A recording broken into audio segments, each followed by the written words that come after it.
భూమి నిజంగానే ప్రభుత్వానిదైతే దొంగల్లాగా రాత్రిపూట ఎందుకు వెళుతున్నారు రేవంత్ రెడ్డి? నువ్వు కూడా నీ గురువు చంద్రబాబు లాగానే 4th city, 420 city, 4 brothers city అని ఏదో కడుతున్నావు కదా.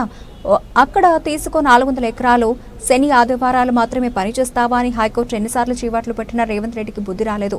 మాజీ మంత్రి ఎమ్మెల్యే జగదీష్ రెడ్డి. ఎందుకు మీకు తొందర ఉంది? ఎందుకు ఆ పిల్లల మాట కనీసం వాళ్ళ గొంతు నుంచి బయట రాకముందే ఆ గొంతు నొక్కేయాలని ప్రయత్నం ఎందుకు చేస్తున్నారు? లేవా భూములు మీకు? 4th city, future city, 420 city, 4 brothers city అని చాలా సిటీలు కడుతున్నారు కదా. ఆడ ఉన్నది కదా భూమి. 400 కాకపోతే 1400 ఎకరాలు ఇచ్చుకోవడానికి ఉంది కదా.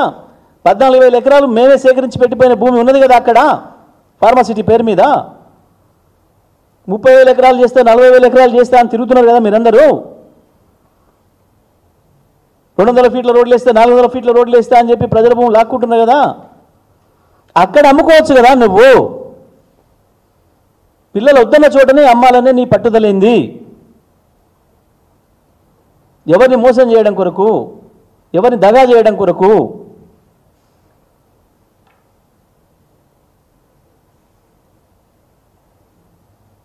మీ గురువు గారిలాగా అద్భుతమైన సిటీ నిర్మాణం చేస్తే 4వ సిటీ చార్మినార్ నేరేగట్టి హైదరాబాద్ని డెవలప్ చేసిన నీ గురువేట చెప్పిండో చంద్రబాబు నాయుడు. నువ్వు కూడా అట్టనే చెప్తున్నావు కదా.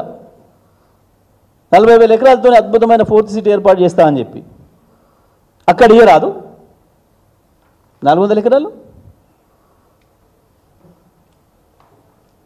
ఎందుకు మధ్యరాత్రులు పోవాలి? నీ భూమి నిజమే అయితే, నువ్వు సొంత దారివే అయితే, నువ్వు హక్కుదారివే అయితే ఎందుకు దొంగలాగా మధ్యరాత్రి పోయినావు?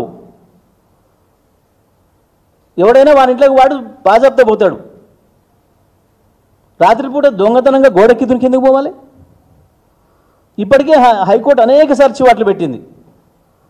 మీకు ఏమైనా శని ఆదివారాలే కనబడతాయా పనిచేయడానికి? రాత్రిపూటనే మీరు పనిచేయాలనా?